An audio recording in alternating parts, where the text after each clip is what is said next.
സുമന്ത്രർ തുടർന്നു പറയുന്നു. മാതാപിതാക്കളോട് തൻ്റെ പ്രണാമം അറിയിക്കാൻ ശ്രീരാമൻ ചൊല്ലി. പ്രാണൻ വേർപെട്ടു പോകുന്നതുപോലുള്ള വേദനയിൽ ധൈര്യമവലംബിച്ച് അവിടെ നിന്ന് താൻ നിവൃത്തനായി. കൗസല്യാദേവി ദുഃഖാധിക്യത്തോടെ പറയുന്നു. 2 വരങ്ങളും പണ്ടേ ഇഷ്ടയായ കൈകേയിക്ക് നൽകപ്പെട്ടതാണല്ലോ. അതിലൊന്നായി രാജ്യം നൽകിയാൽ മതിയാകുമായിരുന്നല്ലോ.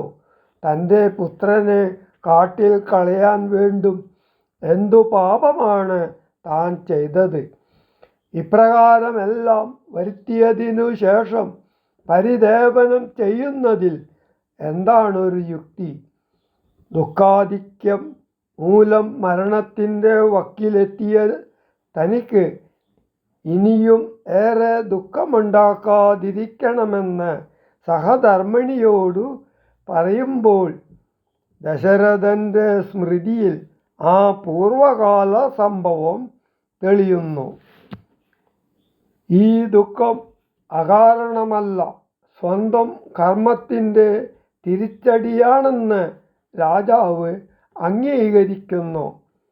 പ്രാണൻ വേർപെടുന്ന സന്ദർഭത്തിൽ ആ തപോധനൻ ശപിച്ച വൃത്താന്തം കൗസല്യയോട് പറയാതിരിക്കാൻ അദ്ദേഹത്തിന് സാധ്യമല്ല. പണ്ട് നായാട്ടിന് കാട്ടിൽ അമ്പും വില്ലും ധരിച്ചു പോയി വിവശനായി വനത്തിൽ ഒരു നദിയുടെ തീരത്ത് നിൽക്കുകയായിരുന്നു. അപ്പോൾ ഒരു മുനികുമാരൻ മാതാപിതാക്കളുടെ നിയോഗമനുസരിച്ച് കുടവുമായി വെള്ളമെടുക്കാൻ തീരത്തെത്തി. വെള്ളം കയറുന്ന ശബ്ദം കേട്ടപ്പോൾ ആന തുമ്പിക്കൈയിൽ വെള്ളം എടുക്കുന്ന ശബ്ദമാണെന്നു കരുതി ശബ്ദം കേട്ടിടത്തേക്ക് നാദഭേദിയായ അമ്പിനെ തൊടുത്തുവിട്ടു. ജാനകിയും തൊഴുതെന്നോട് ചൊല്ലിനാൾ, ആനന പത്മവും താഴ്ത്തി മന്ദം മന്ദം അശ്രുകണങ്ങളും വാർത്തു സഗദ്ഗദം ശ്വശ്രുപാദേഷു സാഷ്ടാംഗം നമസ്കാരം. തോണി കരേറി ഗുഹനോടു കൂടവേ പ്രാണവിയോഗേന നിന്നേനടിയനും. അക്കരെ ചെന്നിറങ്ങിപ്പോയി മറവോളം ഇക്കരെ നിന്നു ശവശരീരം പോലെ. 4-5 നാഴിക ചെന്നവാറേ ധൈര്യം ആലംബ്യ മന്ദം നിവൃത്തനായിടിനാൻ. തത്ര കൗസല്യ കരഞ്ഞു തുടങ്ങിനാൾ, ദത്തമല്ലോ പണ്ടേ വരദ്വയം. ഇഷ്ടയായൊരു കൈകേയിക്കു രാജ്യമോ തുഷ്ടനായി നൽകിയാൽ പോരായിരുന്നിതോ? മൽപുത്രനെ കാനനാന്തേ കളവതിൻ ഇപ്പാപിയെന്തു പിഴച്ചിതു ദൈവമേ.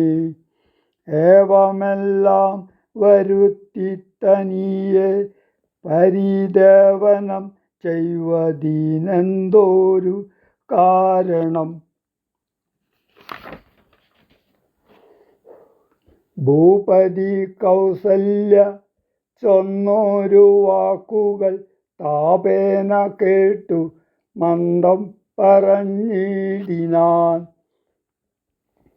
പുണ്ണിലൊരു കൊല്ലി വയ്ക്കുന്നതുപോലെ പുണ്യമില്ലാതെ മാം ഖേദിപ്പിയായിക നീ.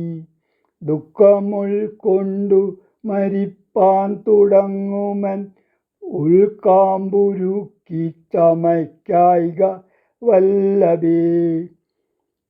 പ്രാണപ്രയാണമടുത്തു തപോധനൻ പ്രാണവിയോഗെ ശപിച്ചതു കാരണം. കേൾക്കനീ ശാപവൃത്താന്തം മനോഹരേ.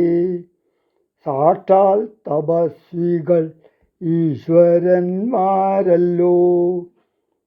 അർദ്ധരാത്രൗ ശരജാലവും ചാപവും ഹസ്തേ ധരിച്ചു മൃഗയാ വിവശനായി വാഹിനീ തീരെ വനാന്തരേ മാനസേ മോഹേന നിൽക്കുന്ന നേരമൊരു മുനി.